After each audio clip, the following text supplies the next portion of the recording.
राहुल वाकुरे, तेरणा बचाव संघर्ष समिती अध्यक्ष। 2012ला विविध कारणामुळे बंद पडलेला तेरणा कारखाना आपण या तेरणा परिसरातील सर्व ऊस उत्पादक सभासद यांनी मिळून तेरणा बचाव समिती काढली आणि या भागाच्या शेतकऱ्याची जी हेळसांड होत होती ती हेळसांड थांबविण्यासाठी आपण आंदोलन करून DCC बँकेला हा कारखाना भाडेतत्त्वावर देण्यासाठी भाग पाडलं। DCC बँकेनं टेंडर काढल्यानंतर सुद्धा बरेच कारखानदार या ठिकाणी येऊन कारखान्याची पाहणी करून गेले, परंतु त्यांचे अधिकारी परत जाऊन त्या कारखानदाराला सांगायचे की ही जर कारखाना आपल्याला तेरणा चालू करायचा असेल, घ्यायचा असेल तर ह्याला साधारण 150 ते 200 कोटी रुपये खर्चावं लागतील। ही खर्च बघूनच दुसऱ्याने कुणी टेंडर भरले नाहीत, परंतु सावंत साहेबाची इच्छाशक्ती या भागातल्या नागरिकाच्या ऊस उत्पादकाची कुठलीही किंमत मोजायला हरकत नाही, पण तेरणा चालूच झाला पाहिजे ही त्यांच्या इच्छाशक्तीच्या जोरावर हा तेरणा कारखाना दिमाखत गेल्या वर्षीच्या सीझनला चालू झालेला आहे।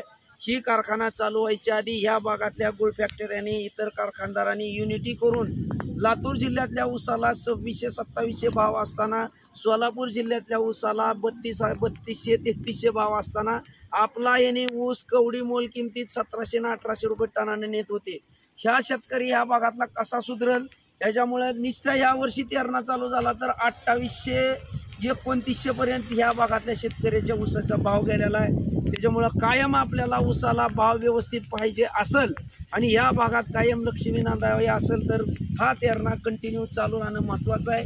या वर्षी पाऊस भरपूर प्रमाणात झालेला आहे, सगळे तळे हे भरलेले आहेत, त्याच्यामुळे या वर्षी सुद्धा लागवड भरपूर होणार आहे। तेरणा 6,500-7 हजार टनानं प्रतिदिन चालणार आहे। त्याच्यामुळे या भागातल्या शेतकऱ्यांनी जास्तीत जास्त शेतकऱ्यांनी ऊसाची लागवड करावी, आपले गाळपाला कुठलीही अडचण येणार नाही।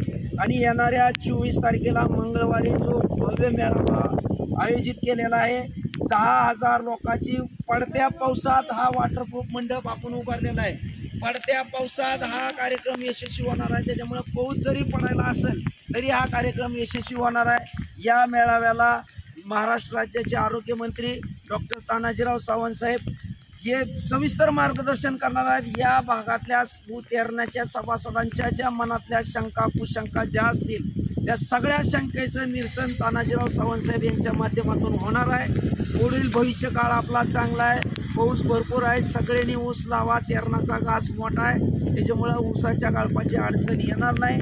पुन्हा एकदा या भागातील तेरण्याच्या सभासदांना विनंती करतो की तेरणा बचाव संघर्ष समिती अध्यक्ष म्हणून विनंती करतो की आपण बहुसंख्येने 24 तारखेला मंगळवारी बहुसंख्येने उपस्थित राहावा। वॉटरप्रूफ मंडप या ठिकाणी टाकलेला आहे, पाऊस आला तरी कार्यक्रम यशस्वी होणार नाही। 24 तारखेला सकाळी 10 वाजता उपस्थित होईल। सर्वांनी तेरणेच्या सभासदांनी पूर्वी ज्याप्रमाणे तेरणेची जीबी होत होती आणि गावागावातून जशा ट्रॅक्टरमधून ट्रकमधून लोक येत होते त्या प्रमाणात सगळ्यांनी या ठिकाणी उपस्थित